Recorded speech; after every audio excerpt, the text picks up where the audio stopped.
अस्सलामुअलैकुम भाइयों और बहनों, आज मैं आप लोगों के साथ एक बहुत सादा सी लंच और डिनर की रेसिपी शेयर करने वाली हूँ जो कि न्यूट्रिएंट्स से भरपूर है। मैं इसमें बिना हड्डी का चिकन इस्तेमाल कर रही हूँ। आप चाहें तो चिकन का कीमा या हड्डी वाला चिकन भी ले सकते हैं।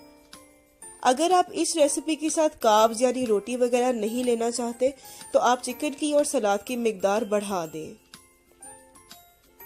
इतने स्मॉल चिकन के पीसेस अगर आप बनाएंगे तो आप इनको समूली में डाल के इनका आसान सा सैंडविच भी बना सकते हैं। यहाँ मैं लेमन जूस डाल रही हूँ। नमक आप इन मसाला जात को अपने टेस्ट के मुताबिक एडजस्ट कर लें।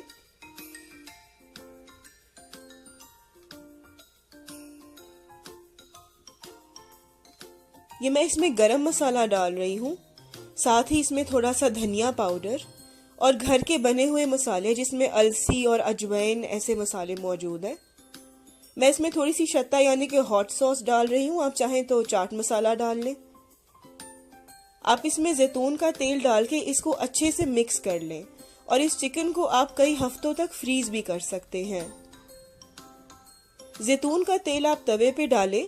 इसकी जगह आप कोकोनट ऑयल भी ले सकते हैं, देसी घी भी ले सकते हैं और आप चाहें तो इस रेसिपी को बेक भी कर सकते हैं ओवन में। आप इसको ढाम कर पकाइए ताकि ये कंप्लीटली पक जाए।